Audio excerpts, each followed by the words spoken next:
तो hello everyone. आज के इस लेक्चर में हम शुरू कर रहे हैं लूसेंट समान अध्ययन। लूसेंट की जो न्यू एडिशन है उसका हम जो शुरू कर रहे हैं वो समान अध्ययन शुरू कर रहे हैं, हिंदी वाली, जो कि किसी भी एग्ज़ाम को अगर आप देंगे, ये पूरी बुक है जीके की जो कि बहुत ज़्यादा इम्पोर्टेंट है। आप किसी भी एग्ज़ाम को देंगे, आप बीपीएससी दे दीजिए, कोई भी PCS, UP PCS, Jharkhand PCS, even UPSC, TRA 4, railway, SSC, कोई सा भी एग्ज़ाम, इवन आप कोई सा भी एग्ज़ाम देते हैं जहाँ जीके पूछा जाता है, जीके जहाँ भी पूछा जाता है, जनरल नॉलेज की बात होती है, जनरल स्टडीज़ की बात होती है, वहाँ पर आपका जो लूसेंट है वो रामबाण साबित होता है। ठीक है, तो ध्यान रखिएगा, जो लूसेंट है हमारा रामबाण साबित हो सकता है, क्योंकि देखिए कहीं पे भी आप पढ़ते हैं तो हिस्ट्री, ज्योग्राफी, साइंस में आपका बायोलॉजी, केमिस्ट्री, फिजिक्स और अब पॉलिटी, ठीक है।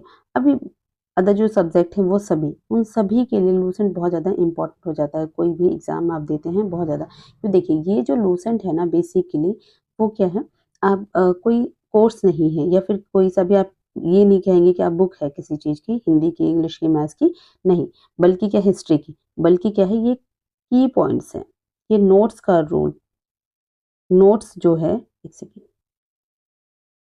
है ना, नोट्स जो है नोट्स के फॉर्म में अवेलेबल है। अगर आप खुद से पढ़ेंगे तो ये समझ में नहीं आएगा, 1 या 2 बार या 3 बार आपको लूसेंट पढ़ना पड़ेगा, तब आपको लूसेंट समझ में आएगा, क्योंकि ये फैक्चुअल इन्फॉर्मेशन है, ठीक है। लेकिन ये क्या है, की है, आप इसको पढ़ लेते हैं, आपके बहुत सारे मार्क्स बढ़ाए जा सकते हैं ईजिली, ठीक है। तो आप कोई सा भी एग्ज़ाम दे रहे हैं, इंपॉर्टेंट है, आप इसे कवर कर सकते हैं, ठीक है। सो हम जो लूसेंट की सीरीज चला रहे थे उसमें हम आज स्टार्ट कर रहे हैं भौतिक विज्ञान यानी कि फिजिक्स।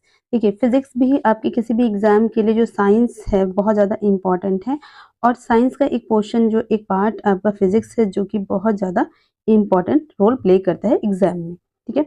सो हम इसको कवर कर लेते हैं। इससे पहले हम बायोलॉजी का भी एक सीरीज चला रहे हैं, तो उसको भी आप देख सकते हैं, ठीक है। सो स्टार्ट कर लेते हैं। देखिए फर्स्ट, फिजिक्स क्या होता है। फादर ऑफ फिजिक्स किसे बोला जाता है, तो फादर ऑफ फिजिक्स न्यूटन को बोला जाता है। किसको बोला जाता है, तो फादर ऑफ फिजिक्स न्यूटन को कहा जाता है। ध्यान रखिएगा, फादर ऑफ फिजिक्स न्यूटन को कहा जाता है। तो बेसिकली हम फिजिक्स में क्या पढ़ते हैं, भौतिक भौतिकी प्राकृतिक विज्ञान की वह शाखा है जिसमें जिसमें द्रव्य यानी मैटर्स तथा ऊर्जा ऊर्जा एनर्जी और उसकी परस्पर क्रियाओं का अध्ययन किया जाता है। बेसिकली हम जो भौतिकी पढ़ते हैं, अगर हम फिजिक्स पढ़ते हैं, फिजिक्स के अंदर हमारे मैटर्स और एनर्जी की परस्पर जो क्रियाएं होती हैं, मैटर्स और एनर्जी की जो परस्पर क्रियाएं होती हैं, उसके बारे में हम फिजिक्स में पढ़ते हैं, ठीक है। भौतिकी प्राकृतिक जगत का मूल विज्ञान है। कौन सा, तो हमारा फिजिक्स जो है जगत का मूल विज्ञान है, क्योंकि विज्ञान की अन्य शाखाओं का विकास भौतिकी के ज्ञान पर बहुत हद तक निर्भर करता है। देखिए विज्ञान जिसमें कि हमारा आपका केमिस्ट्री है, बायोलॉजी है, इन सभी का नॉलेज जो है, यानी ये पूरी तरीके से इनका विकास किस पे निर्भर करता है, तो हमारे फिजिक्स पे निर्भर करता है। ध्यान रखिएगा, बेसिकली हम फिजिक्स में क्या पढ़ते हैं, तो यानी मैटर्स और एनर्जी का जो परस्पर क्रियाओं का अध्ययन हम फिजिक्स में करते हैं, ठीक है। देख लेते हैं इसमें से। देखिए बेसिक से क्वेश्चन नहीं आता है। देखिए क्वेश्चन जो बनते हैं आपके यहाँ से बनते हैं मात्रक से। मात्रक क्या होता है, यूनिट, किसी राशि के मापन के निर्देश मानक को मात्रक कहते हैं। मात्रक 2 प्रकार के होते हैं, एक होता है हमारा मूल मात्रक यानी कि फंडामेंटल यूनिट्स, दूसरा होता है हमारा ड्राइव्ड यूनिट।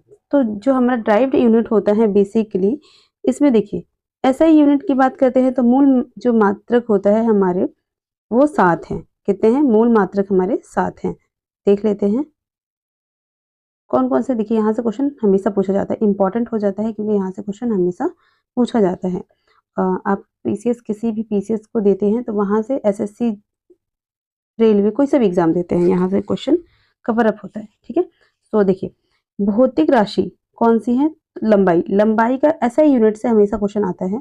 तो लंबाई की एसआई यूनिट कौन सी होती है? तो लंबाई की एसआई यूनिट है आपका मीटर। द्रव्यमान का एसआई यूनिट क्या है? तो किलोग्राम। समय, द्रव्यमान यानी वजन, वजन को हम किस में नापते हैं? किलोग्राम में नापते हैं। लंबाई को किस में नापते हैं? मीटर में नापते हैं। समय, समय का एसआई यूनिट क्या है? तो समय का एसआई यूनिट है आपका सेकेंड। ताप, ये बहुत ज्यादा इंपॉर्टेंट है, कई बार पूछा जा चुका है। ताप यानी टेम्परेचर, टेम्परेचर का जो एसआई यूनिट है आपका केल्विन। क्या है? केल्विन है। आई थिंक ये यूपीपीसीएस में पूछा गया था। विद्युत धारा, विद्युत धारा का एसआई यूनिट क्या है? वेरी इंपॉर्टेंट, ये 3-4 आपके जो है लास्ट वाले बहुत इंपॉर्टेंट हो जाते हैं। ठीक है, विद्युत धारा का जो एसआई यूनिट है क्या है? एम्पियर। क्या है? तो एम्पियर आपका जो है किसका एसआई यूनिट है? तो विद्युत धारा का एसआई यूनिट है। बहुत ज्यादा इंपॉर्टेंट है, ये 4 बहुत ज्यादा इंपॉर्टेंट है। ज्योति तीव्रता, इसका जो एसआई यूनिट है क्या है? तो आपका है कैंडला। क्या है? कैंडला इसका एसआई यूनिट है। पदार्थ का परिमाण मोल क्या है? तो ये इसका आपको किस में नापा जाता है? मोल में मापा जाता है। और इसके संकेतक क्या है? बेसिकली तो हमने संकेतक देखा, इधर देख लेते हैं। मीटर का संकेतक किसमें है, यानी कि शॉर्ट फॉर्म क्या है? एम। किलोग्राम को हम किस में लिखते हैं? तो केजी में लिखते हैं। सेकंड को एस से डिनोट करते हैं। केल्विन को के से डिनोट करते हैं। एम्पेयर को क्या है? एम्पियर को हम ए से डिनोट करते हैं। कैंडला को हम सीडी से डिनोट करते हैं और मोल को हम MOL से डिनोट करते हैं। ध्यान रखिएगा, इंपॉर्टेंट है। देखिए, यूनिट से एक क्वेश्चन आता है, डायरेक्ट क्वेश्चन नहीं आते हैं, लेकिन मैचिंग में कई बार आप 3-4 यूनिट दे देते हैं और उसको मैचिंग के लिए देते हैं। ठीक है, इस तरीके से क्वेश्चन पूछे जाते हैं। नेक्स्ट क्वेश्चन है, एसआई के संपूरक मूल मात्रक कौन से होते हैं? देखिए, समतल कोण जो होते हैं रेडियन, समतल कोण क्या क्या होता है? तो रेडियन होता है। और इसका जो हमारा किससे डिनोट करते हैं? तो RED, रेड से डिनोट करते हैं। घन कोण यानी सॉलिड, जो सॉलिड होता है उसको हम SR से डिनोट करते हैं। ध्यान रखिएगा घन कोण को। इसी के अंदर हम जो आगे के देखते हैं, SI के कुछ पुराने मात्रक के नए नाम एवं संकेतक। देखिए, पुराने से कोई मतलब नहीं है, ये पूछा नहीं जाएगा। आपका अभी जो लेटेस्ट है वो इंपॉर्टेंट है, तो ये पूछा जा सकता है और कई बार पूछा गया है। देखिए, तापमान यानी कि टेम्परेचर की हम बात करें तो जो इसका पुराना था वो डिग्री सेल्सियस था। अभी क्या है? नया डिग्री सेल्सियस कर दिया गया है। डिग्री सेंटीग्रेड, पहले क्या बोला जाता था? तापमान का जो मात्रक था वो डिग्री सेंटीग्रेड था, लेकिन अभी इसका क्या है? डिग्री सेल्सियस कर दिया गया है। तो आपको इससे मतलब नहीं होना चाहिए, आप इसका नया वाला याद रखिए। ठीक है, काफी टाइम हो चुका है। सो यहाँ पे हम बात करते हैं आवृत्ति। आवृत्ति यानी कि फ्रीक्वेंसी, फ्रीक्वेंसी का जो SI यूनिट है हर्ट्ज है। ठीक है, जिसको हम H और Z से डिनोट करते हैं। ज्योति तीव्रता, इसका जो यूनिट है SI यूनिट है कैंडला, यानी कि CD से डिनोट किया जाता है। कैंडला को हम CD से डिनोट करते हैं, ध्यान रखिएगा। नेक्स्ट है, देखिए ये इतना इंपॉर्टेंट नहीं है तो इसको आप छोड़ सकते हैं, ये पूछा भी नहीं जाता एग्जाम में। हम देखिए लूसेंट को इस तरीके से नहीं पढ़ेंगे कि हम लाइन बाय लाइन पढ़ रहे हैं, बल्कि इसमें जो इंपॉर्टेंट पॉइंट्स हैं जो एग्जाम में पूछे जाते हैं वो कवर करेंगे। ठीक है, पूरा line by line Lucent important नहीं है, हालांकि ये नोट्स के फॉर्म में काम कर रही है। वे सभी मात्रक जो मूल मात्रकों की सहायता से व्यक्त किए जाते हैं क्या कहलाते हैं? व्युत्पन्न मात्रक कहलाते हैं। मूल मात्रकों की सहायता से व्यक्त किए जाते हैं उसे हम कहते हैं व्युत्पन्न मात्रक। ठीक है, ध्यान रखिएगा, इंपॉर्टेंट। अब यहाँ से काफी इंपॉर्टेंट क्वेश्चन स्टार्ट होते हैं। देखिए, खगोलीय दूरी का मापन, खगोलीय दूरी का मापन कैसे किया जाता है? यानी कि आसमान में कोई चीज है उसका हम मापन कैसे करते हैं? तो कैसे करते हैं? प्रकाश वर्ष, जो बहुत लंबी दूरी को मापने के लिए हम प्रकाश वर्ष का उपयोग करते हैं। बहुत लंबी दूरी को मापने के लिए हम प्रकाश वर्ष का उपयोग करते हैं। प्रकाश वर्ष, लाइट ईयर। प्रकाश द्वारा निर्वात में एक वर्ष में तय की गई कुल दूरी, निर्वात में, प्रकाश द्वारा निर्वात में एक वर्ष में तय की गई कुल दूरी को एक प्रकाश वर्ष कहा जाता है। देखिए, कई बार नहीं क्वेश्चन डायरेक्ट पूछा जाता है कि प्रकाश वर्ष किसे कहा जाता है, तो एक प्रकाश द्वारा निर्वात में एक वर्ष में तय की गई कुल दूरी को प्रकाश वर्ष कहा जाता है। ठीक है, ध्यान रखिएगा। खगोलीय दूरी को मापने के लिए प्रकाश वर्ष का उपयोग किया जाता है, क्योंकि प्रकाश की चाल हमेशा एक समान रहती है। क्या करते हैं, तो देखिए खगोलीय जो है, खगोलीय दूरी को नापने के लिए हम किसका यूज करते हैं, तो प्रकाश वर्ष का उपयोग करते हैं, क्योंकि प्रकाश वर्ष की जो चाल है हमेशा वो सेम रहती है, बदलती नहीं है। ठीक है, नेक्स्ट है आपका एक प्रकाश वर्ष। एक प्रकाश वर्ष में 9.46 इंटू 10 की power 15 metre equal to 9.46 into 10 की पावर 12 के बराबर होता है। एक प्रकाश वर्ष किसके बराबर होता है, ये आपको याद रखना है। ठीक है, ये आपको याद कर लेना है, एक प्रकाश वर्ष कितने के मीटर के बराबर होता है। ठीक है, नेक्स्ट है, इसमें नोट देख लेते हैं। पृथ्वी और सूर्य की औसत दूरी प्रकाश वर्ष के संदर्भ में प्रकाश वर्ष का केवल कितना है, औसत दूरी कितनी है पृथ्वी और सूर्य की, तो ये है आपका 8.311। खगोलीय इकाई एस्ट्रोनॉमिकल यूनिट पृथ्वी और सूर्य के बीच की माध्य दूरी खगोलीय इकाई कहलाती है, यानी कि ये सन है, ये अर्थ है, अर्थ और इन दोनों की माध्य की दूरी जो है वो खगोलीय इकाई कहलाती है, ध्यान रखिएगा। ठीक है, नेक्स्ट है हमारा खगोलीय मात्रक। खगोलीय मात्रक कितना है, तो ये 1.496 इंटू 10 की पावर 11 मीटर, या फिर हम इसको ऐसे लिख सकते हैं, खगोलीय मात्रक कितना 1.5 इंटू 10 की पावर 11 मीटर लिख सकते हैं, ध्यान रखिएगा, इसे लर्न कर लीजिएगा। देखिए लूसेंट एक की के फॉर्म में कार्य करता है, लूसेंट आपका की के फॉर्म में कार्य करता है, ये कोई कॉन्सेप्ट क्लियर नहीं करता है। सो आप लूसेंट अगर पढ़ रहे हैं तो ध्यान रखिए कि आपका कॉन्सेप्ट पहले से क्लियर होना चाहिए, जिससे कि आपको लूसेंट बहुत जल्दी समझ में आए। और लूसेंट को कम से कम आपको 5 से 6 बार आपको रिवाइज करना पड़ेगा, तब जाके ये आपको याद रहेंगी। ठीक है, क्योंकि बहुत सारा फैक्चुअल डाटा है जो हम भूल जाते हैं। पार्सेक ये दूरी मापने की सबसे बड़ी इकाई है। पार्सेक क्या है, तो पार्सेक जो है हमारा दूरी को मापने की सबसे बड़ी इकाई क्या है, पार्सेक है। एक पार्सेक में कितने प्रकाश वर्ष होते हैं, तो एक पार्सेक में 3.26 प्रकाश वर्ष होते हैं। एक पार्सेक में 3.26 प्रकाश वर्ष होते हैं, जो कि 3.08 इंटू 10 की पावर 16 मीटर के बराबर होता है। ध्यान रखिएगा, एक पार्सेक में कितने प्रकाश वर्ष होते हैं, 3.26 प्रकाश वर्ष होता है, जो कि 3.08 10 की पावर कितनी 16 मीटर के बराबर होता है। तो आपको बेसिकली ये याद रखना है।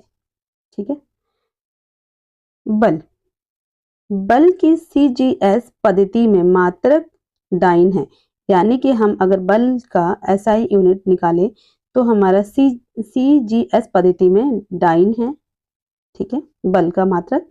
और SI यूनिट देखें पद्धति में, SI यूनिट पद्धति में देखें तो मात्रक क्या है, बल का मात्रक न्यूटन है। क्या है, न्यूटन है, ध्यान रखिएगा। अगर बल में CGS के पद्धति के में देखें तो मात्रक हमारा डाइन है, SI पद्धति में देखें तो मात्रक हमारा न्यूटन है। क्या है, न्यूटन है, ध्यान रखिएगा। एक न्यूटन इक्वल टू 10 की पावर 5 डाइन होता है। कई बार ये भी क्वेश्चन पूछ लिया जाता है कि एक न्यूटन में कितने डाइन होते हैं, तो 10 की पावर 5 डाइन होते हैं, ध्यान रखिएगा। ठीक है, नेक्स्ट है कार्य के CGS पद्धति में मात्रक, यानी कि अगर कार्य की हम CGS पद्धति में देखें तो क्या है, हमारा मात्रक है अर्ग। ऐसा ही यूनिट में देखें तो हमारा मात्रक क्या हो जाएगा, जूल हो जाएगा। कार्य का मात्रक क्या होता है, जूल होता है। कार्य का SI मात्रक जूल होता है, ध्यान रखिएगा दोनों। कई बार देखिए पेपर को टफ बनाने के लिए CGS पद्धति पूछ ली जाती है, तो आपको ये भी याद रखना है। ठीक है, तो कार्य का बल का क्या है, बल का जो मात्रक है आपका अगर CGS पद्धति में देखें तो डाइन है, और SI पद्धति में देखें तो न्यूटन है। एक न्यूटन में कितने डाइन होते हैं, तो 10 की पावर 5 डाइन होते हैं। कार्य का SI यूनिट क्या है, तो कार्य का SI यूनिट जूल है। एक जूल में कितने अर्ग होते हैं, तो 10 की पावर 7 अर्ग होते हैं। कई बार ये क्वेश्चन पूछा जा सकता है, याद रखिएगा। नेक्स्ट इसी में देख लेते हैं नोट। जल की गंधलापन मापने की इकाई क्या होता है, तो ये हमारी NTU होती है, ध्यान रखिएगा, इंपॉर्टेंट है।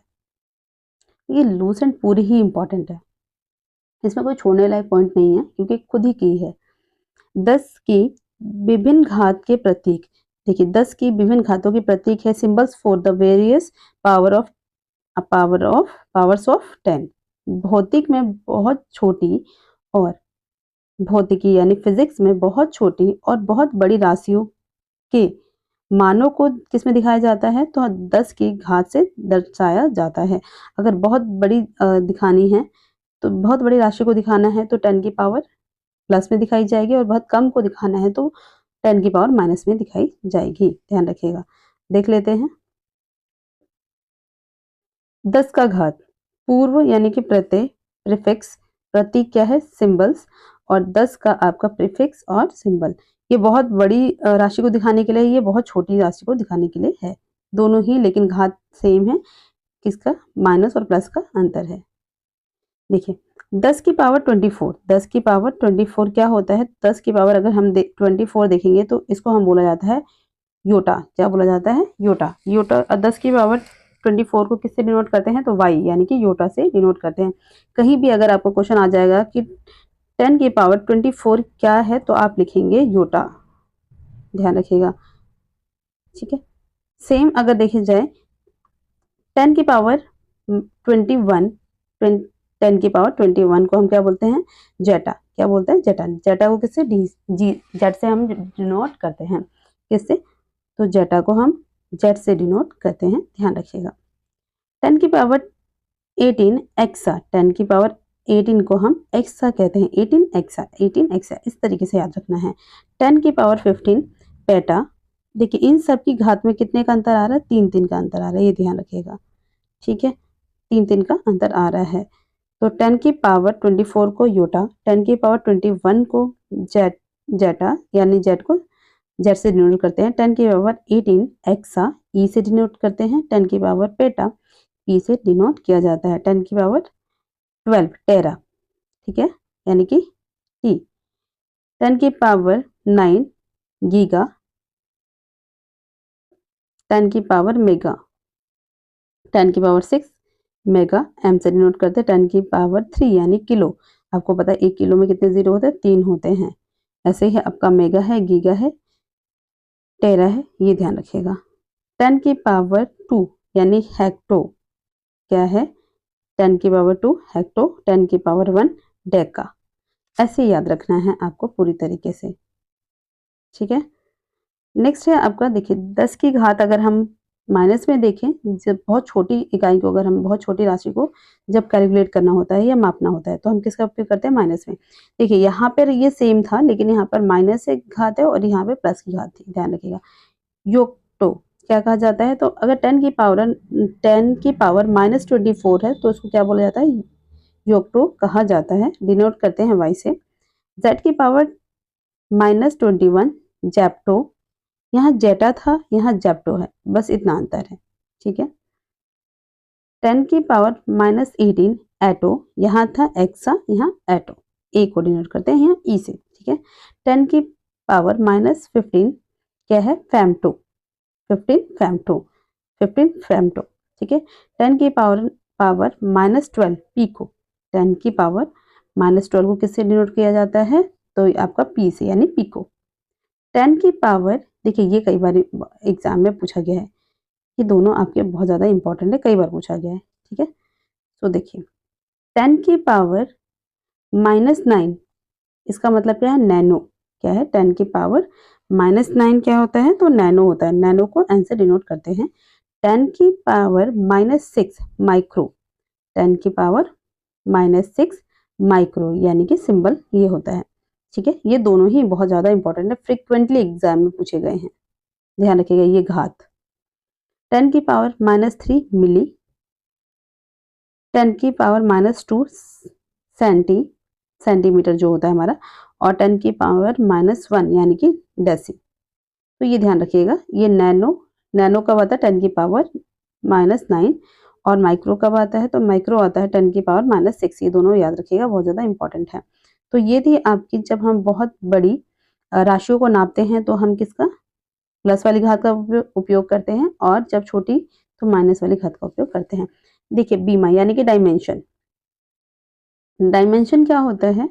बीमा डायमेंशन किसी भौतिक राशि की बीमाएं उन घातों को कहते हैं जिन्हें उस राशि को व्यक्त करने के लिए मूल राशि पर चढ़ाना पड़ता है।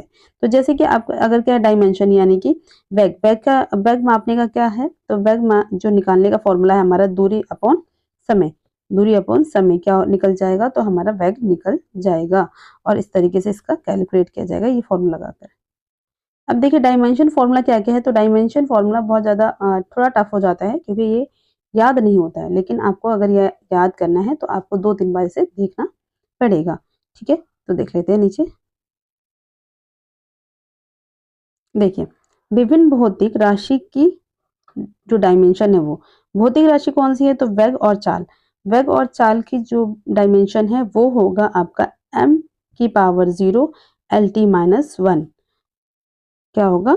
तो अब वेग और चाल का होगा m की पावर 0 LT माइनस 1 आपका किसका हो जाएगा? तो ये हो जाएगा डायमेंशन किसका? भौतिक राशि यानी वेग और चाल का।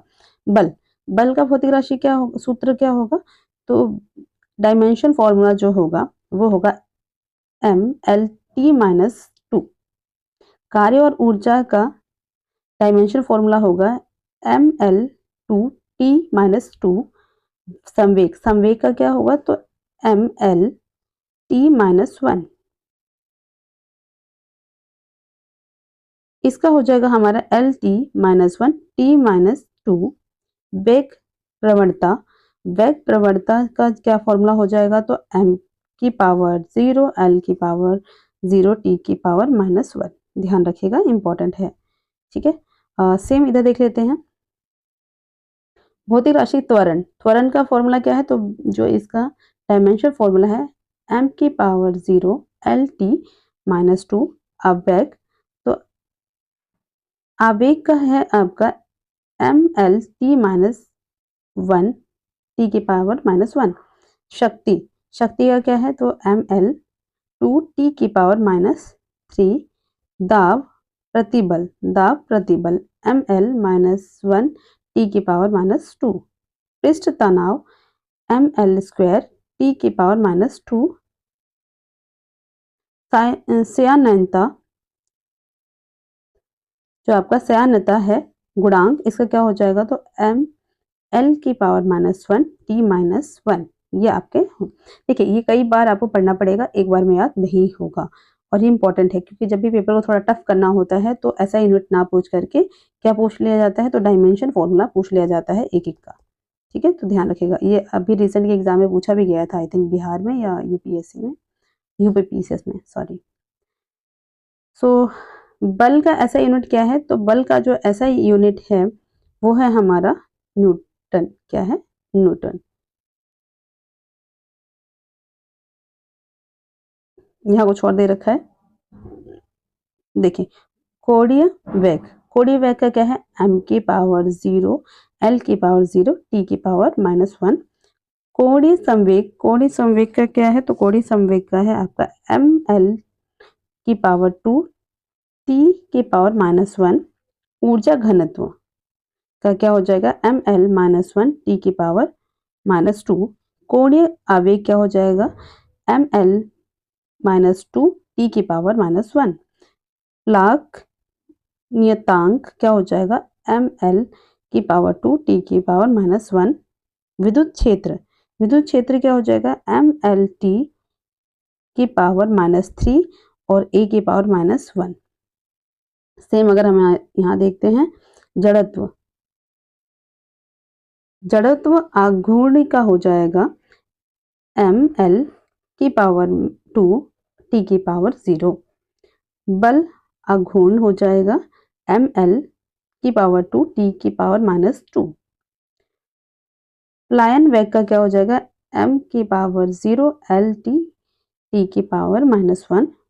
गुरुत्व, गुरुत्वीय नियतांक हो जाएगा M की पावर माइनस 1 L की पावर L की पावर 3 और T की पावर माइनस 2। प्रतिरोध का क्या हो जाएगा? ये इंपॉर्टेंट है, ML की पावर 2 टी की पावर -3 के पावर -2 आपका आंसर हो जाएगा, ध्यान रखिएगा। देखिए ये आपके जो है बहुपदी की राशि दे रखी है और इसका डायमेंशन फॉर्मूला दे रखा है। जब पेपर को टफ करना हो तो ये आपसे डायरेक्ट एसआई यूनिट की जगह क्या पूछ लेते हैं, तो डायमेंशन फॉर्मूला पूछ लेते हैं। ठीक है, कई बार अभी रिसेंट में एग्जाम में पूछा गया है। सो नेक्स्ट है हमारा अदिश राशि। क्या है? अदिश राशि, स्केलर क्वांटिटी। यहाँ से क्वेश्चन एक आता ही है, यानी कि 1 मार्क तो आपका आता है। या आप यूपीपीसीएस दे दे, पीपीएससी या कोई सा भी एग्जाम दे रहे हैं, यहाँ से क्वेश्चन पूछा जाता है। इवन यूपीएससी में भी ये क्वेश्चन पूछा गया है। ठीक है, तो ध्यान रखिएगा। देखिए ये बहुत ज़्यादा अच्छे से नोट कर लीजिएगा। 2-3 चीज़ें इसमें नोट करने लायक है। एक तो आपका स्केलर क्वांटिटी कौन कौन सी है, और स्केलर क्वांटिटी और वेक्टर क्वांटिटी यानी कि अदिश और सदिश राशि कौन कौन सी है, यही पूछा जाता है और नहीं पूछा जाता है, ध्यान रखिएगा। देखिए अदिश राशि कौन सी होती है, स्केलर क्वांटिटी कौन सी होती है, तो वैसी भौतिक राशियां जिसमें केवल परिमाण होता है। क्या होता है? केवल परिमाण होता है, इसमें कोई दिशा नहीं होती है। अदिश किसे बोला जाता है? तो ऐसी भौतिक राशियां जिसके अंदर केवल परिमाण होता है, इसमें कोई दिशा नहीं होती है। स्केलर क्वांटिटीज में यानी कि अदिश में केवल परिणाम होता है, किसी भी राशि का केवल परिणाम होता है। क्या है? परिमाण होता है, सॉरी परिणाम नहीं, परिमाण होता है, दिशा नहीं होती है। ध्यान रखिएगा, ऐसी राशि को हम क्या बोलते हैं? अदिश राशि कहते हैं। ठीक है, इसमें सिर्फ और सिर्फ परिमाण होता है, दिशा नहीं होती है। ठीक है, जैसे द्रव्यमान। द्रव्यमान आप नापते हैं तो इसका द्रव्यमान है, वजन तो है लेकिन इसमें कोई दिशा नहीं है कि आपका 1 kg है सपोज, तो क्या कोई दिशा है इसमें? नहीं। चाल में आपका दिशा हो सकती है लेकिन आयतन में कोई दिशा नहीं होती, कार्य में कोई दिशा नहीं होती, समय में कोई दिशा नहीं होती, सिर्फ इनमें क्या होता है? तो परिमाण होता है, ध्यान रखिएगा। तो देखिए इसको आपको याद क्या रखना है, तो आपको याद रखना है इसके एग्जाम्पल। अदिश राशि कौन कौन सी है, ऐसे क्वेश्चन में डायरेक्ट पूछा जाता है। तो अदिश राशि है आपका द्रव्यमान, चाल, आयतन, कार्य, समय, ऊर्जा, विभव और डिस्टेंस, ये सारी कौन सी हैं? तो अदिश राशि हैं। ध्यान रखिएगा, आपके क्वेश्चन पेपर में सिर्फ और सिर्फ यहाँ से क्वेश्चन उठते हैं। ठीक है, कि कौन सी राशि अदिश राशि है, कौन सी राशि सदिश राशि है, ये एग्जाम्पल के साथ पूछ लिया जाता है। तो द्रव्यमान, चाल, आयतन, कार्य, समय, ऊर्जा, ऊर्जा विभव, डिस्टेंस, ये सारी क्या है? तो ये सारी की सारी अदिश राशियां हैं।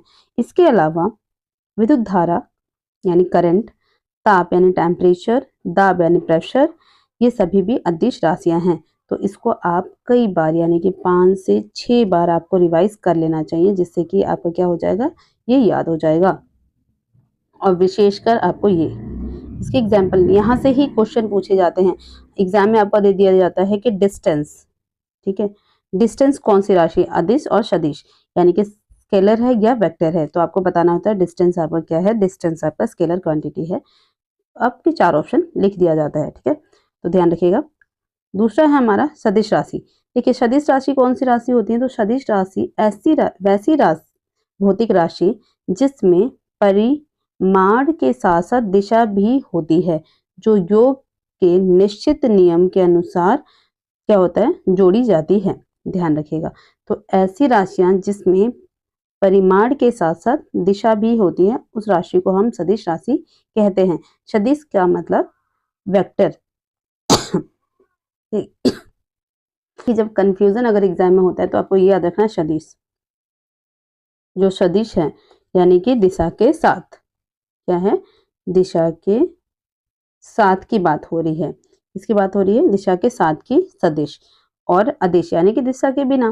तो ध्यान रखने वाली बात है, दिशा के साथ यानी कि परिमाण प्लस दिशा जिसमें दिया हो वो क्या हो जाएगा? सदिश हो जाएगा। तो ध्यान रखिएगा, इसे पढ़ लीजिए। अब क्या क्या होता है, देखिए इस एग्जाम्पल ही इंपॉर्टेंट है और कुछ ये, हालांकि जो ये एग्जाम्पल इसके बहुत ज़्यादा इंपॉर्टेंट है, इसी परिभाषा इतनी इंपॉर्टेंट नहीं है, लेकिन याद रखना जरूरी है। देखिए वेग, वेग, विस्थापन, बल, त्वरण, संवेग, आवेग, विद्युतीय क्षेत्र, चुंबकीय क्षेत्र आदि डिस्प्लेसमेंट, वेग, ये सारा किस में आता है? तो ये सारी की सारी सदिश राशि है। सदिश राशि यानी कि परिमाण के साथ दिशा भी इनमें होता है। वेग, विस्थापन किस दिशा में होता है, बल किस दिशा में लगने वाला है, ठीक है, ये सारी चीजें होती हैं, ध्यान रखिएगा, इंपॉर्टेंट है। ये आपको कई बार एग्जाम्पल पढ़ लेने हैं, ठीक है। नेक्स्ट आपका दूरी, डिस्टेंस क्या होता है? तो किसी दिए गए समय अंतराल में वस्तु द्वारा तय की गई मार्ग की लंबाई को हम क्या कहते हैं? दूरी कहते हैं। कोई भी वस्तु है, सपोज यहाँ कोई ए वस्तु रखी है, इसे दूरी यहाँ पर, इसको यहाँ आना है, ठीक है, यहाँ आना है, तो यहाँ आने में इसने एक समय हमें दिया गया, 2 घंटा दिया गया, 1 घंटा, उतने में कितनी दूरी तय की, इसे हम क्या बोलते हैं? डिस्टेंस बोलते हैं, ध्यान रखिएगा। डिस्टेंस क्या है? तो डिस्टेंस एक अदिश राशि है, यानी कि स्केलर क्वांटिटी है, ये भी याद रखिएगा। और ये क्या होता है? डिस्टेंस हमेशा, कई बार ऐसे ही हमें कंफ्यूज किया जाता है कि डिस्टेंस हमेशा कैसे होता है? तो धनात्मक होता है। कैसा होता है? डिस्टेंस कभी नेगेटिव नहीं हो सकता। देखिए, आप कोई ना कोई दूरी तय करेंगे तो वो क्या हो जाएगा? हमेशा पॉजिटिव होगा। डिस्टेंस हमेशा पॉजिटिव होगा, डिस्टेंस नेगेटिव या जीरो नहीं हो सकता है, ठीक है। तो डिस्टेंस क्या हो जाएगा? डिस्टेंस एक कौन सी राशि है? अदिश राशि है, और ये कैसा है? तो हमेशा ये पॉजिटिव होता है, याद रखिएगा। नेक्स्ट है इसमें आपका विस्थापन यानी डिस्प्लेसमेंट। देखिए, डिस्प्लेसमेंट क्या होता है? यहाँ पर आपका ए के मार्ग है, ये वस्तु ए है, यहाँ पर इन दोनों के बीच में की दूरी है, ठीक है।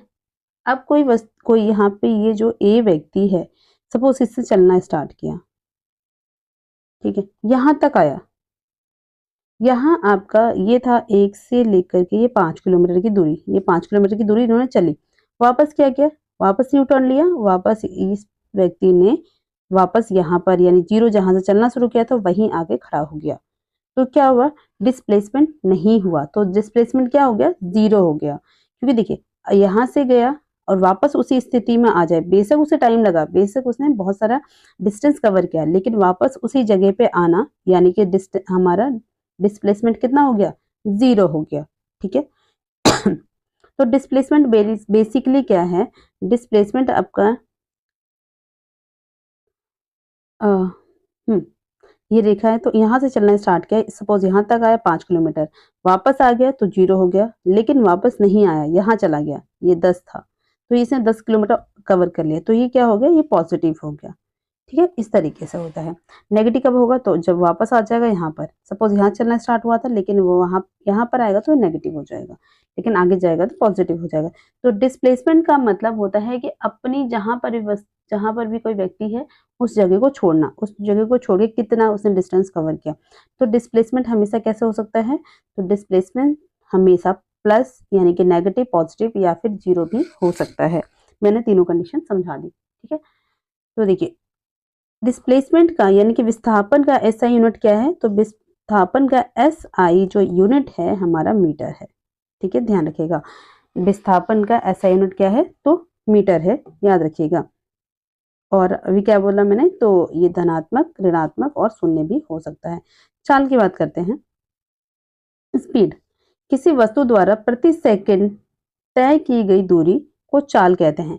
किसी वस्तु द्वारा क्या है? किसी भी वस्तु द्वारा प्रति सेकंड में कितनी दूरी तय की गई है, दूरी तय की गई दूरी को हम क्या कहते हैं? चाल कहते हैं। किसी वस्तु या व्यक्ति द्वारा प्रति सेकंड तय की गई दूरी को हम क्या कहते हैं? चाल कहते हैं। यानी कि इसका फॉर्मूला क्या है? चाल इक्वल टू, कैसे निकालते? चाल इक्वल टू दूरी अपॉन टाइम, दूरी अपॉन समय, ये हमारा चाल निकालने का फॉर्मूला है। चाल का ऐसा यूनिट क्या होता है? तो चाल का ऐसा यूनिट जो होता है, स्पीड का जो हमारा ऐसा यूनिट होता है, क्या होता है? मीटर पर सेकंड। क्या होता है? मीटर पर सेकंड होता है। चाल की यूनिट क्या होती है? तो मीटर पर सेकंड, मीटर पर सेकंड इसका एसआई यूनिट होता है, किसका? चाल का, यानी कि स्पीड का, ठीक है। सॉरी। देखिए, स्पीड निकालने का फॉर्मूला है जो कि इतना इंपॉर्टेंट नहीं है, लेकिन आ भी सकता है एग्जाम में, तो एक बार देख लेते हैं। यदि कोई वस्तु किसी दूरी को v1 चाल से तय करती है और उसके बाद उतनी ही दूरी b2 की चाल से तय करती है। संपूर्ण यात्रा में उसकी औसत चाल निकालने के लिए कोई भी वस्तु है अगर एक बार यानी कि b1 कोई भी दूरी b1 और b2 में कवर करती है तो उसका हमें औसत अगर चाल निकालना है तो क्या होगा 2v1, क्या फॉर्मूला होगा औसत चाल निकालने का, जो फॉर्मूला होगा हमारा 2v1 v2 अपॉन में b1 प्लस v2। ठीक है, तो ये क्या निकल जाएगा, हमारा औसत चाल निकल जाएगा। फॉर्मूला याद कर लीजिएगा। नेक्स्ट है, जब वस्तु अपनी यात्रा के आधी समय में, क्या है, अपनी यात्रा के आधे समय में v1 चाल से और शेष आधी समय v2 की चाल से चलती है। सपोज आपने क्या किया, यहाँ पे कोई चीज रखी थी, ये एक रास्ता था, यहाँ से ए ने चलना शुरू कर दिया सॉरी, ये था, यहाँ ए था, यहाँ से इसने चलना शुरू किया, यहाँ तक की जो दूरी है उसने 1 किलोमीटर पर आवर के हिसाब से करी, लेकिन जो आगे है, आगे की दूरी उसने 5 किलोमीटर पर आवर के हिसाब से करी, तो ये हो जाएगा v1, ये हो जाएगा v2। इसमें अगर हमें क्या निकलना, औसत चाल जब निकालनी हो तो क्या करेंगे, v1 प्लस v2 अपॉन में 2 से डिवाइड कर देंगे तो औसत चाल निकल जाएगी। दो अलग अलग कंडीशन है। ठीक है, वेग क्या है, आपकी बात करते हैं वेग की। वेग वेलोसिटी किसी वस्तु के विस्थापन की दर को, यानी विस्थापन किस दर से होता है, विस्थापन क्या है, कोई वस्तु यहाँ रखी है, यहाँ से यहाँ गई, ए यहाँ से यहाँ चला गया तो इसके क्या हो जाएगा, इसकी स्थिति में विस्थापन हो गया, वापस यहाँ आ गया तो 0 विस्थापन हुआ। ठीक है, तो किसी वस्तु के विस्थापन की दर को एक निश्चित दिशा में प्रति सेकंड वस्तु द्वारा तय की गई दूरी को हम क्या कहते हैं, वेग कहते हैं, ध्यान रखिएगा। वेग एक कैसी राशि है, तो वेग जो है हमारा एक सदिश, क्या है, सदिश यानी कि वेक्टर, वेक्टर क्वांटिटी है। कैसी है, तो वेक्टर क्वांटिटी कौन सी है, तो सदिश। हमारी वेग जो है वेक्टर क्वांटिटी है। ऐसा यूनिट क्या होता है, तो हमारा वेग का ऐसा यूनिट जो होता है वो होता है मीटर पर सेकंड। क्या होता है, मीटर पर सेकंड। वेग यानी कि वेलोसिटी का क्या है, ऐसा यूनिट है। ये कैसी राशि है, तो सदिश राशि है। त्वरण, एक्सेलरेशन, एक्सेलरेशन किसी वस्तु के वेग में परिवर्तन की दर को त्वरण कहते हैं। कोई भी वस्तु की जो वेग है उसमें परिवर्तन की जो दर होती है उसे हम क्या कहते हैं, तो त्वरण कहते हैं। त्वरण यानी कि एक्सेलरेशन कौन सी राशि है, तो एक्सेलरेशन हमारा सदिश राशि है। कौन सी है, तो एक्सेलरेशन हमारी सदिश राशि है। और इसका यूनिट क्या है, तो एक्सेलरेशन का ऐसा यूनिट जो होता है वो होता है हमारा मीटर पर सेकेंड स्क्वायर। ठीक है, इसका क्या हो जाता है, तो ऐसा यूनिट हो जाता है मीटर पर सेकेंड स्क्वायर हो जाता है। एक्सेलरेशन कौन सी राशि है, तो ये एक सदिश राशि है, ध्यान रखिएगा। नेक्स्ट क्वेश्चन है, नेक्स्ट है, वेग एक समान होने से त्वरण का मान शून्य हो जाता है। इंपॉर्टेंट, याद रखिएगा। अगर वेग समान है तो जो त्वरण होगा कैसा हो जाएगा, शून्य हो जाएगा। कंडीशन देकर पूछा जा सकता है।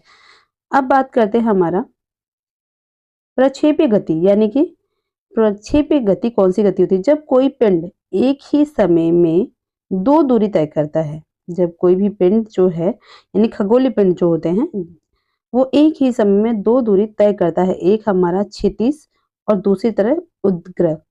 तो पिंड की ऐसी गति को हम क्या कहा जाता है, एक साथ दो गति को तय करता है, तो प्रक्षेपीय गति कहते हैं। इसमें क्या होता है, बेसिकली जो इसका पिंड का वेग और परिमाण दिशा दोनों ही समय के साथ क्या होते रहते हैं, बदलते रहते हैं, ध्यान रखिएगा, इंपॉर्टेंट है। जैसे कि एग्जाम्पल क्या होगा, ये सदैव आपका परवलकार होता है, जैसे कि धनुष से छूटा बाण किसका एग्जाम्पल है, तो ये है आपका एक साथ दो गति को, ये क्या है, एक साथ एक ही समय में दो दिशा तय करते हैं। दो दिशा कैसे तय कर रहे हैं, जब ये आपने धनुष देखा होगा कि आप जब धनुष ऐसे इस तरीके से होता है ना, इस तरीके से होता है और यहाँ पे तीर लगाया जाता है, तो जब तीर लगाते हैं और यहाँ पे जो ये रस्सी होती है इसको इसकी तरफ खींचते हैं, तो ये क्या होता है, ये धागा पीछे की तरफ जाता है और तीर आगे की तरफ जाता है। तो एक साथ कौन सी दो गति को हमने क्या किया, लक्षित किया, तो इसे क्या बोलते हैं, आपका प्रक्षेपी गति कहा जाता है। एक साथ दो गति तय करना, जैसे कि धनुष से छूटा बाण कैसे करता है, पीछे की तरफ और आगे की तरफ। हवाई जहाज से गिराया गया बॉम्ब, ये एग्जाम्पल आपको याद रखने हैं ये प्रक्षेपी गति के कौन कौन से एग्जाम्पल हैं? तो धनुष से छूटा बाण, हवाई जहाज से गिरा बॉम्ब, तोप से जो हम गोला छोड़ते हैं वो भी इसी का एग्जाम्पल है। ठीक है, ये सबके किसके एग्जाम्पल हैं? तो ये आदि आपका परवल कार का एग्जाम्पल है सभी। ठीक है, ये सारे एग्जाम्पल किसके हैं? प्रक्षेपी गति के उदाहरण दिए गए हैं। ठीक, प्रक्षेपी गति एक द्विविमीय गति है, अर्थात एक समतल में गति। प्रक्षेप्य को अधिकतम दूरी तय तक फेंकने के लिए हमें क्या करना होता है? प्रक्षेप्य जो होते हैं उसको अधिकतम दूरी तक फेंकने के लिए हमारा क्षैतिज पे कितने कोण पे, यानी कि 45 डिग्री कोण पे लाना होता है। देखिए, इंपॉर्टेंट नहीं है इतना। ठीक है, आगे देख लेते हैं। वृत्त गति यानी कि सर्कुलर मोशन। वृत्त गति यानी कि सर्कुलर मोशन, जब कोई वस्तु किसी वृत्ताकार मार्ग पर गति करती है तो उसकी गति को वृत्तीय गति कहते हैं। कोई भी अगर वस्तु है, सपोज इसके चारों तरफ ऐसे गति करती है ऐसे, तो इसे क्या बोलेंगे? तो इसे हम सर्कुलर मोशन कहते हैं, वृत्तीय गति कहते हैं, ध्यान रखिएगा। यदि वे एक समान चाल से गति करती है तो उसकी गति को एक समान वृत्तीय गति कहते हैं। अगर यहाँ पर कोई चीज है, इसके चारों तरफ घूम रही एक समान गति से, यानी कि 10 किलोमीटर पर आवर के हिसाब से चल रही है, अगर समान की तरह घूम रही है एक ही बराबर, तो एक समान वृत्तीय गति कहते हैं। ठीक है, वृत्तीय गति एक त्वरित गति होती है क्योंकि वेग की दिशा प्रत्येक बिंदु पर बदल जाती है। क्या होता है? देखिए, जो वृत्तीय गति होती है यानी कि सर्कुलर मोशन होता है, कैसा त्वरित गति होती है, क्योंकि ये क्या हो जाता है? दिशा के साथ बदल जाता है बार बार। आपने कभी स्ट्रिंग देखा है? जब स्ट्रिंग होता है बेसिकली कोई भी एक ऐसा डंडा है, इसमें एक रस्सी बांध ली गई है ऐसे, और यहाँ पर एक गोल सा कुछ पत्थर बांध दिया है। आपने बच्चों को खेलते हुए देखा होगा, और गोल गोल गोल गोल गोल गोल घुमा रहे हैं, तो ये गोल गोल घूमते हुए यहाँ यहाँ इस तरीके से गोल गोल गोल गोल घूमता रहता है ना, इस तरीके से।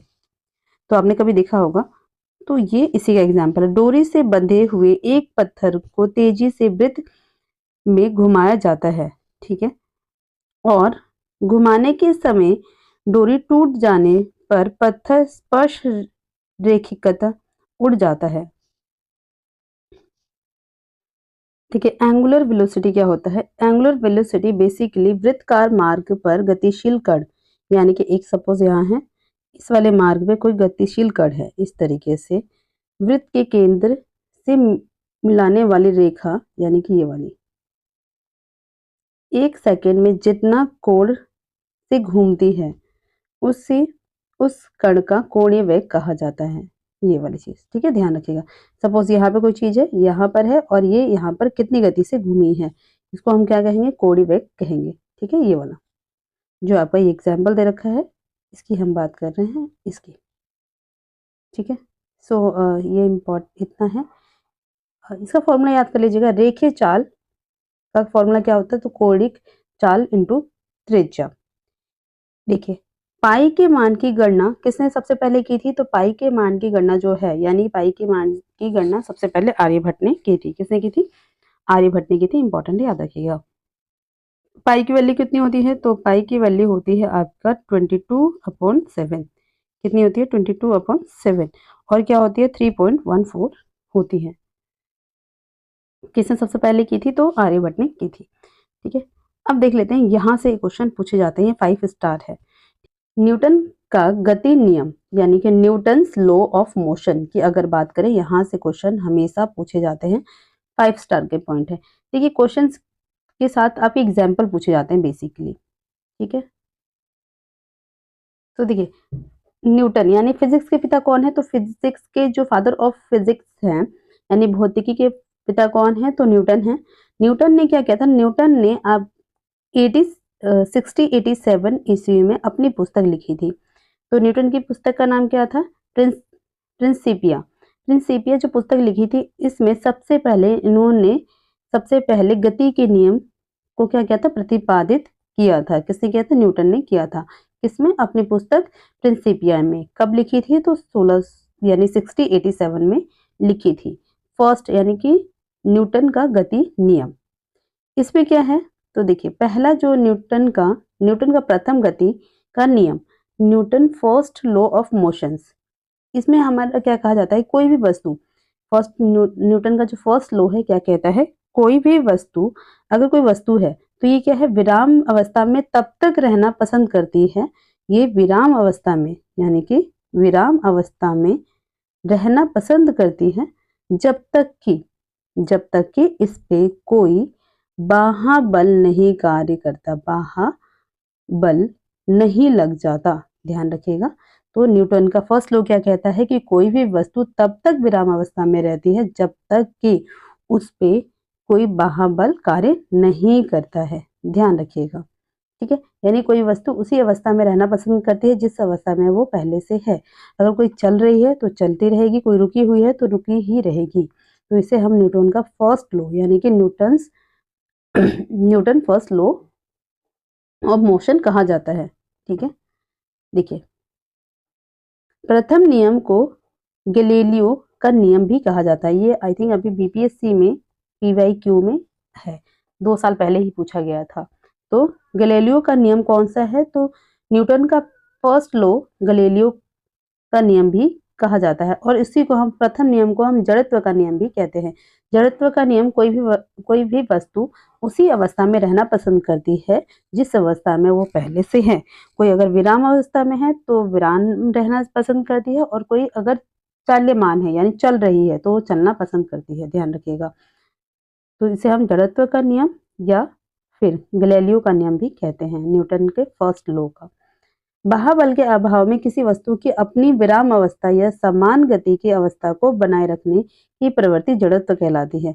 कोई भी वस्तु अगर है, उस पे कोई बाह्य बल नहीं लगता है और वो क्या है, अपनी विराम अवस्था को बनाए रखती है, तो उसे हम क्या कहते हैं, जड़त्व कहते हैं, ठीक है।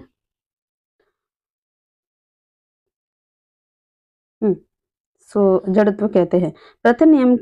प्रथम नियम से बल की परिभाषा मिलती है। तो प्रथम यानी कि बल, यानी कि फोर्स का डेफिनेशन कहाँ से आता है, तो न्यूटन के फर्स्ट लॉ ऑफ मोशन से आपकी बल की परिभाषा आती है। कई बार एक क्वेश्चन पूछा गया है बीपीएससी में डायरेक्ट, ठीक है।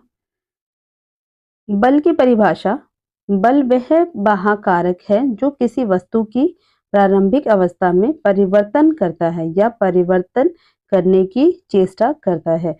बल एक सदिश राशि है, इसका ऐसा यूनिट क्या है, न्यूटन है। बल जो है, बल का क्या है, ऐसा यूनिट क्या है, तो आपका है न्यूटन, ठीक है। और ये कैसी राशि है, तो एक सदिश राशि है। बल क्या है, बल वह बाह्य कारक है जो किसी वस्तु की प्रारंभिक अवस्था में परिवर्तन करने की चेष्टा करता है। बल का ऐसा यूनिट क्या है, तो बल का ऐसा यूनिट न्यूटन है, ठीक है। ये कैसा है, तो बल आपका सदिश राशि है, ध्यान रखिएगा। देखिए यहाँ नोट, जब बल विपरीत दिशा में लगता है, जब बल, कोई भी चीज यहाँ पे रखी है, सपोज यहाँ पे कोई एक व्यक्ति है, ठीक है, इसको क्या है, धक्का दे रहा है, तेज तेज धक्का दे रहा है, तो ये क्या है, तो ध्यान रखने वाली बात है कि जब भी बल आपके अपोजिट दिशा में लगेगा, यानी विपरीत दिशा में जब कार्य करेगा तो उसका कोण कितना होगा, 180 डिग्री होगा। जब समान दिशा में कार्य करेगा तो बल कितना होगा, तो 0 होगा। अगर विपरीत दिशा में, जैसे कि आपके साइकिल घर्षण बल सुना होगा आपने, तो घर्षण बल जब फ्रिक्शन जब लगता है, कोई भी चीज, साइकिल है यहाँ पे, सपोज साइकिल चल रही है, ठीक है, ये साइकिल है, कोई चल रही है, नीचे क्या है, घर्षण बल लग रहा होता है। तो अगर अपोजिट लगता है तो कितने का एंगल बनता है, 180 डिग्री का। अगर एक दिशा में लगता है, समान दिशा में लगता है, तो 0 डिग्री का एंगल बन रहा होता है। नेक्स्ट है हमारा जड़त्व। जड़त्व के कुछ उदाहरण क्या है, जड़त्व के कुछ उदाहरण देख लेते हैं। देखिए 5 स्टार के पॉइंट है क्योंकि यहाँ से डायरेक्ट क्वेश्चन आते हैं, आपको इसको बहुत 4-5 बार रिवाइज कर लेना है, ठीक है। जड़त्व के कुछ उदाहरण कौन से हैं, ठहरी हुई मोटर या रेलगाड़ी के अचानक चल पड़ने पर उसमें बैठे यात्री पीछे की ओर झुक जाते हैं। देखिए आपने कभी महसूस किया होगा कि अगर जड़त्व के कुछ उदाहरण क्या है, कई बार ये पूछा जाता है, ध्यान रखिएगा। तो देखिए जड़त्व यानी कि किसका, न्यूटन का फर्स्ट लॉ, ठीक है, जिसे जड़त्व या फिर गैलीलियो का नियम भी कहा जाता है। तो देखिए इसमें क्या है, कोई भी वस्तु, आपको पता है कि जब भी कोई मोटर या रेलगाड़ी खड़ी है, ठीक है, अचानक से खड़ी है और वो अचानक चलना स्टार्ट कर देती है। कभी भी आप उसमें बैठे हैं, रेलगाड़ी में बैठे हैं और वो अचानक अचानक क्या है, चल पड़ती है। ठीक है, जब अचानक चल पड़ती है तो उसमें जो बैठे हैं वो यात्री हैं वो किधर की तरफ, तो पीछे की तरफ। आपने कभी महसूस किया होगा, आप देखिएगा, नोटिस कीजिएगा, तो आप पीछे की तरफ झुक जाते हैं। तो इसे हम क्या बोलते हैं, जड़त्व का फर्स्ट नियम। ये अगर एग्जाम्पल दिया जाए तो किसका नियम है, तो आपका न्यूटन का फर्स्ट लॉ। क्योंकि कोई भी वस्तु किस में रहना पसंद करती है, जिस अवस्था में वो होती है। ठीक है, चलती हुई मोटर कार, देखिए कोई भी अगर चीज रुकी हुई है, कोई रेलगाड़ी या मोटर कार रुकी हुई है और वो चलना स्टार्ट करती है तो हम पीछे की तरफ झुकते हैं। लेकिन कोई चल रही है, चलती हुई मोटर कार के अचानक रुकने से हम आगे की ओर झुकते हैं। एग्जाम्पल ये बीपीएससी में आई थिंक 2 साल पहले पूछा गया है, जिसमें कि एग्जाम्पल के साथ अगर आप चल रहे हैं, क्या है, कोई भी अगर गाड़ी चल रही है और आप गाड़ी अचानक रुकती है तो आप किधर की तरफ झुकेंगे, तो आप आगे की तरफ हो जाएंगे। ठीक है, और कोई वस्तु रुकी हुई है, यानी कि रेलगाड़ी या मोटर गाड़ी कोई भी रुकी हुई है, वो अचानक चलना स्टार्ट करती है तो आप पीछे की तरफ झुकेंगे। याद रखिएगा, चलना स्टार्ट करेगी पीछे की तरफ, रुकी हुई अगर अचानक रुकेगी तो आगे की तरफ झुकेंगे। इसका नियम है, तो ये हमारा गैलीलियो का नियम है। ठीक है, या फिर न्यूटन का फर्स्ट लॉ। कंबल को हाथ से पकड़कर डंडे से पीटने पर धूल कण झड़कर गिर जाते हैं। कभी आपने देखा होगा कि कंबल है, कंबल को अगर हम डंडे से पीटते हैं तो इसमें से जो छोटे छोटे कण होते हैं, यानी कि धूल के कण होते हैं, वो बाहर निकल जाते हैं, है ना, कंबल से बाहर निकल जाते हैं। तो किसकी वजह से होता है, ये जड़त्व के नियम की वजह से होता है। ठीक है, ध्यान रखिएगा। तो ये तीनों एग्जाम्पल किसके हैं, न्यूटन के फर्स्ट लॉ के एग्जाम्पल है। और न्यूटन क्या करता है, तो न्यूटन का फर्स्ट लॉ जो है, लॉ ऑफ मोशन, इसमें इसने किसकी परिभाषा दी है, तो बल की परिभाषा दी है। ये एग्जाम्पल याद रखना है। संवेग यानी कि मोमेंटम, क्या है, संवेग यानी कि मोमेंटम की अगर हम बात करें तो किसी वस्तु के द्रव्यमान व वेग के गुणनफल को उस वस्तु का संवेग कहते हैं। किसी वस्तु का द्रव्यमान व वेग के गुणनफल को क्या कहा जाता है, तो वेग के गुणनफल को संवेग कहा जाता है। ध्यान रखिएगा, संवेग का जो हमारा, यानी कि संवेग मोमेंटम का ऐसा यूनिट जो है वो कौन सा है, तो मीटर पर सेकंड है। ध्यान रखिएगा, यानी मोमेंटम का ऐसा यूनिट मीटर पर सेकंड है, ध्यान रखने वाली बात है। ठीक है, डायरेक्ट ऐसे क्वेश्चन पूछे जाते हैं एग्जाम में। न्यूटन का द्वितीय गति का नियम, तो Newton second law of motion क्या है, फर्स्ट हमने देख लिया। सेकेंड में क्या है, किसी वस्तु के संवेग में परिवर्तन की दर उस वस्तु पर आरोपित बल के समानुपाती होता है। ये हमारा न्यूटन का सेकेंड लॉ कहता है, यानी कि फोर्स इक्वल टू एम और इनटू ए। तो पहले नियम से हमारा बल की डेफिनेशन प्राप्त हुई थी और दूसरे नियम से क्या मिला था, दूसरे नियम से बल का व्यंजक प्राप्त हुआ था। ठीक है, ध्यान रखिएगा।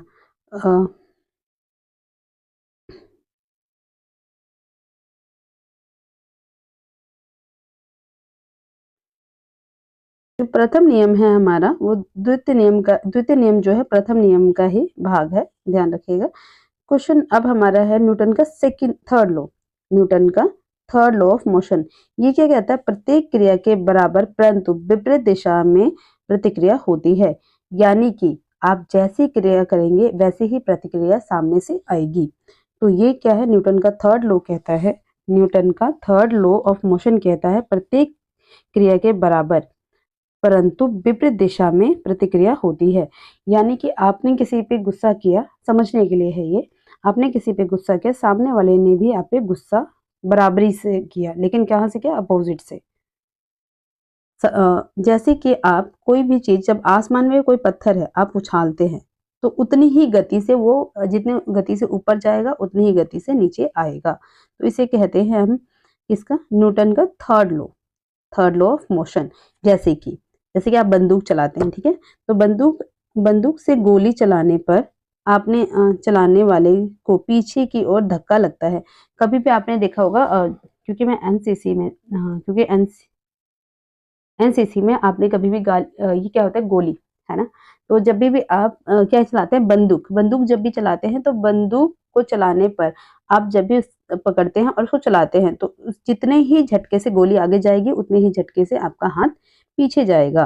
तो ये किसका नियम है, तो ये न्यूटन का थर्ड लॉ ऑफ मोशन का नियम है कि प्रत्येक क्रिया के बराबर परंतु विपरीत दिशा में ये कार्य करता है। यानी बंदूक से गोली चलाने पर चलाने वाले के जो हाथ होते हैं उनको उनको क्या से पीछे की तरफ धक्का लगता है। ठीक है, तो किसका है ये? थर्ड लॉ का है। नाव से किनारे पर कूदने पर नाव को पीछे की ओर हट जाना। कभी भी आपने देखा होगा कि जब भी आप नाव पे चढ़ते हैं और नाव से आप कूदते हैं तो नाव हमेशा किस आप यहाँ पे खड़े हैं, एक सेकेंड, आप यहाँ पर ये नाव है, हाँ ये क्या हो गया, ये नाव है, ठीक है। तो नाव पे आप यहाँ से आप यहाँ कूदे, तो जब आप यहाँ पे कूदते हैं तो क्या हो जाएगा, ये नाव पीछे की तरफ खिसक जाएगी, इधर की तरफ आप आगे कूदेंगे और ये नाव किधर पीछे की तरफ खिसक जाएगी। तो ये किस में आता है? तो न्यूटन का थर्ड लॉ में आता है। ठीक है, रॉकेट को उड़ाने में देखिए कभी भी रॉकेट जितनी गति से ऊपर जाता है ना, तो रॉकेट के उड़ाने में भी कौन सा नियम यूज होता है? तो न्यूटन का थर्ड लॉ ऑफ मोशन। और आई थिंक ये बीपीएससी में ये क्वेश्चन पूछा गया था कि रॉकेट जो है उसको उड़ने में कौन सा लॉ यूज होता है। ठीक है, ऐसे कुछ क्वेश्चन आया हुआ है, तो ध्यान रखने वाली बात है। नेक्स्ट क्वेश्चन है क्वेश्चन नंबर, ये इतना इंपॉर्टेंट नहीं है लेकिन ये देख लेते हैं नोट्स का। देखिए, रेखीय संवेग संरक्षण का सिद्धांत न्यूटन के तृतीय गति नियम का दूसरा रूप है और तृतीय नियम के सभी उदाहरण को इसके द्वारा समझाया जा सकता है। किसको? रेखीय संवेग।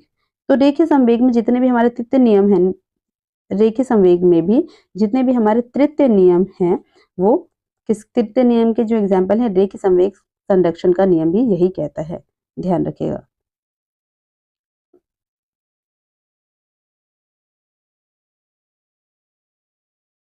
तो ये कितने प्रकार के होते हैं? बेसिकली जो ये रेखीय संवेग संरक्षण का सिद्धांत कितने प्रकार का होता है? 3 प्रकार के होते हैं। टक्कर 3 प्रकार के होते हैं। कौन-कौन से? पहला होता है देखिए 3 प्रकार के टक्कर होते हैं। अगर आप किसी चीज से टकराते हैं तो आपकी 3 गतिविधियां होती हैं। कौन-कौन सी? प्रत्याशत टक्कर, इसमें क्या होता है, पिंड जो होते हैं, पिंड जिस वेग से टकराते हैं, प्रत्याशत टक्कर में पिंड जितने वेग से टकराते हैं उसी वेग से वो वापस लौटते हैं। ठीक है, तो जितने वेग से वो टकराते हैं उतने ही वेग से वापस लौटते हैं। कौन सी टक्कर में? तो आपका प्रत्याशत टक्कर में। ठीक है, इसमें गतिज ऊर्जा एवं संवेग संरक्षित होता है। गतिज ऊर्जा इसमें क्या होती है? संरक्षित होती है, ध्यान रखिएगा। अप्रत्याशित टक्कर, इसमें क्या होता है, इसमें पिंड जिस वेग से टकराता है उससे कम वेग से वापस आता है। इसमें प्रत्याशित में क्या था, जितने वेग से टकराएगा उतने वेग से वापस आएगा, लेकिन अप्रत्याशित में क्या होगा, जितने वेग से टकराएगा उससे कम वेग से वापस आता है। तो ये है हमारा, ध्यान रखिएगा। संवेग संरक्षित रहता है, इसमें क्या है, संवेग संरक्षित रहता है। अब नेक्स्ट है आपका पूर्णतः अप्रत्याशित टक्कर। इसमें क्या होता है, इसमें पिंड टकरा कर के बाद एक दूसरे से चिपक जाते हैं। बेसिकली अगर ये दोनों पिंड टकराए हैं तो आपस में क्या होंगे, दोनों टकराने के बाद आपस में चिपक जाएंगे, तो इसे बोलते हैं पूर्णतः अप्रत्याशित टक्कर, ध्यान रखिएगा।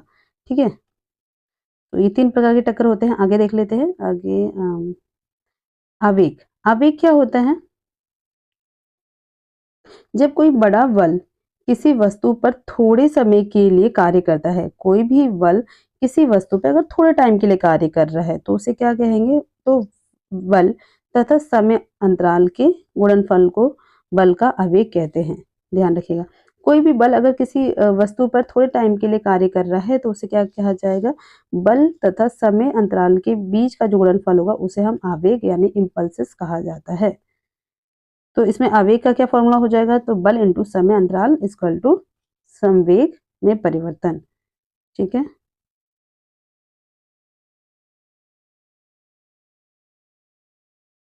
देखिए आवेग की अगर हम बात करें तो इम्पल्सेस क्या है, तो इम्पल्सेस जो है हमारा आवेग क्या है, एक सदिश राशि है जिसका मात्रक क्या है, ऐसा यूनिट क्या है इसका, न्यूटन, न्यूटन सेकंड है। क्या है ऐसा यूनिट, क्या है, न्यूटन सेकंड है, ध्यान रखिएगा। इम्पल्सेस जो है इस ये कौन सी राशि है, तो ये सदिश राशि है हमारी।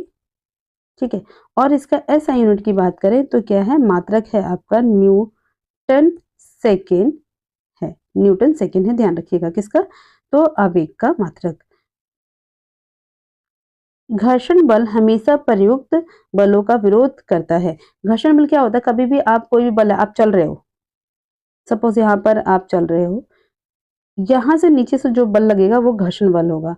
ऊपर की तरफ नीचे की तरफ, ऊपर वाला जो नीचे वाला बल है ऊपर की तरफ धकेल लेगा और हम लोग क्या करेंगे, घर्षण बल लगाएंगे नीचे की तरफ। घर्षण की वजह से ही, घर्षण जो बल है यानी फ्रिक्शन जो है, उसी वजह से हम लिख पाते हैं, यानी कि राइड कर पाते हैं, चल पाते हैं, साइकिल चला पाते हैं, वाहन चल पाते हैं। सारी क्रिया किसकी वजह से होती है, तो हमारा घर्षण बल की वजह से होती हैं।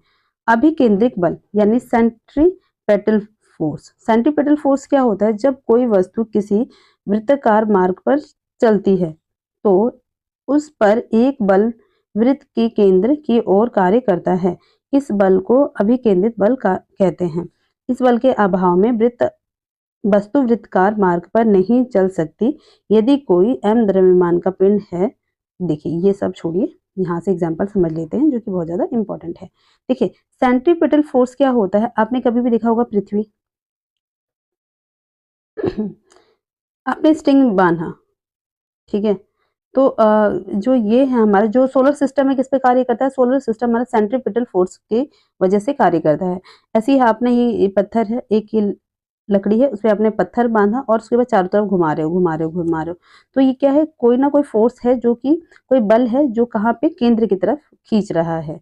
अपने रोड का देखा होगा, जो रोड चल रही होती है ऐसे, तो बैंक ऑफ रोड जो होता है यानी मुड़ी होती है ऐसे गोल चक्कर की तरह मुड़ी होती है, वो किसकी, वो कौन सा होता है, तो वहां पर आपका सेंट्रीपेटल फोर्स कार्य कर रहा होता है, ठीक है। और जितने भी हमारे यानी सोलर सिस्टम में, सोलर सिस्टम में भी सेंट्रीपेटल फोर्स कार्य करता है। ये एग्जांपल याद रखिएगा।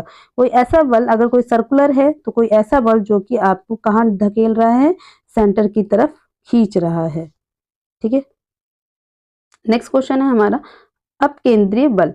ये क्वेश्चन बहुत पूछा जाता है। देखिए यहाँ से जो एग्जांपल आते हैं ना, एक तो ये बहुत ज्यादा इंपॉर्टेंट है और दूसरा आपका अपकेंद्रीय बल, ये दोनों पूछे जाते हैं। तो अपकेंद्रीय बल जो है यानी कि सेंट्रीफ्यूगल फोर्स जो है, सेंट्रीफ्यूगल फोर्स में बेसिकली क्या होता है, न्यूटन के नियमों को लागू करने के लिए कुछ ऐसे बलों की कल्पना करनी होती है जिन्हें परिवेश में किसी पिंड से संबंधित नहीं किया जा सकता। ये बल छंदम बल या फिर जड़त्वीय बल कहलाते हैं। अपकेंद्रित बल एक ऐसा ही, देखिए तो बेसिकली अब केंद्रीय बल का एग्जाम्पल ध्यान कर लीजिए कहाँ कहाँ यूज होता है। इसमें क्या था, अभिकेंद्रीय में क्या था, इसमें क्या था, कोई ऐसा बल, कोई सेंटर की तरफ ऐसा बल है, कोई चीज यहाँ पर है तो ये आपको किसकी तरफ खींचता था, तो सेंटर की तरफ खींचता था, ठीक है। ये सेंट्रीपिटल फोर्स क्या करता है, किसी भी चीज को सेंटर की तरफ खींचता है। लेकिन अब केंद्रीय बल में यानी सेंट्रीफ्यूगल फोर्स में कोई बल क्या करता है, सेंटर में अगर है तो वो कहाँ धक्का देता है, बाहर की तरफ, बाहर की तरफ ये धक्का देता है, ध्यान रखिएगा। यानी कि ये अंदर की तरफ नहीं खींचता, ये बल्कि अपोजिट कार्य करता है। अब केंद्रीय बल यानी सेंट्रीफ्यूगल फोर्स आपका अपोजिट कार्य करता है, ये बाहर की तरफ धक्का देता है, अपनी तरफ आकर्षित नहीं करता। तो ये क्या करता है, विपरीत दिशा में कार्य करता है। जैसे कपड़े धोने की मशीन होती है, वॉशिंग मशीन आपने सबने देखा होगा, एग्जाम्पल ये कई बार एग्जाम्पल में आया हुआ है, मतलब 5 स्टार लगा लीजिए इसको, कि कपड़े धोने की मशीन किस पे कार्य करती है, तो वॉशिंग मशीन जो हमारी कार्य करती है सेंट्रीफ्यूगल फोर्स पे कार्य करता है, क्योंकि इसमें जो कपड़े धुले जाते हैं, ठीक है, कपड़े में सरफ डाला जाता है, उसके बाद जो ये मशीन होती है क्या करती है, रगड़ रगड़ के ऐसे गोल गोल रगड़ रगड़ के, जैसे कि आपका गोल गोल आपस में रगड़ रगड़ के क्या होता है, जो इसके मैल होते हैं, छोटे छोटे जो कण होते हैं, उसको क्या करती है, बाहर की तरफ निकाल देती है, ठीक है। तो इसमें किसका उपयोग किया जाता है, तो इसमें सेंट्रीफ्यूगल फोर्स का उपयोग किया जाता है, ध्यान रखिएगा। कपड़े धोने की मशीन जो है उसमें सेंट्रीफ्यूगल फोर्स का उपयोग किया जाता है। दूध से मक्खन निकालने के लिए भी कौन सी अभिक्रिया होती है, तो सेंट्रीफ्यूगल फोर्स के द्वारा निकाली जाती है, ध्यान रखिएगा।